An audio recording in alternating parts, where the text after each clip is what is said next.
Talk a lot about climate change, but what is really happening and how big a problem is it right now? Some fresh answers to those questions came from the Gulf of Maine Research Institute with its recent report that ocean temperatures in the Gulf of Maine reached their second highest recorded level last year. 207's Don Kerrigan sat down with the organization's climate change leader to get a better idea of what that means for Maine.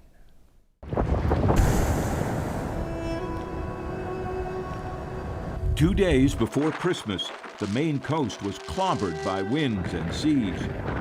Stronger, wilder than many had seen in years. Record tides swamped many spots. Was it all a warning?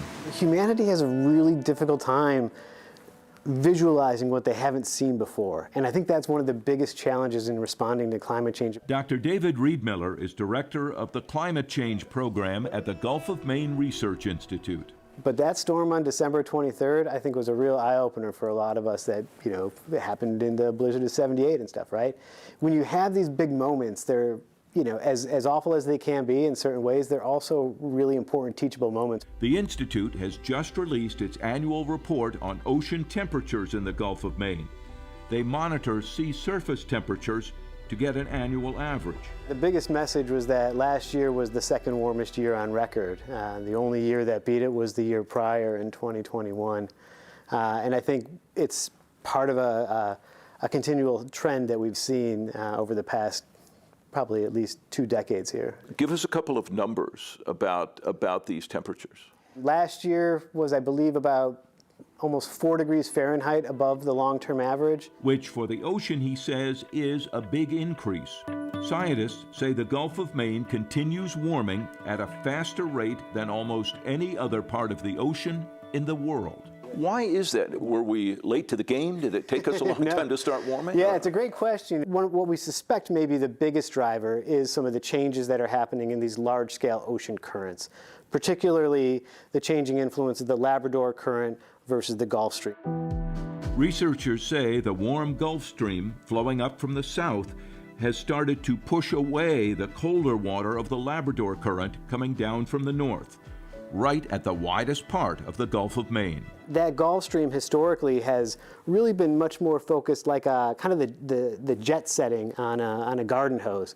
But what we've seen over time, especially in the past decade, is that it's almost like you've turned the dial of that garden hose to the shower setting. And so it's a bit of a wider expanse. And so that heat energy is now kind of pouring over or spilling into the Gulf of Maine. What are we seeing to date from those impacts? I think one of the more underappreciated aspects of a warming ocean is sea level rise. As water gets warmer, he explains, it expands, and that's what's happening to the ocean. We've seen rates of sea level rise here in the Gulf of Maine that are higher than the national average, higher than the global average. Sea levels have risen by about 8 inches in the Gulf of Maine since about the past 100 years or so. That December storm had it all. Powerful winds and a storm surge combined with a king tide and rising sea level.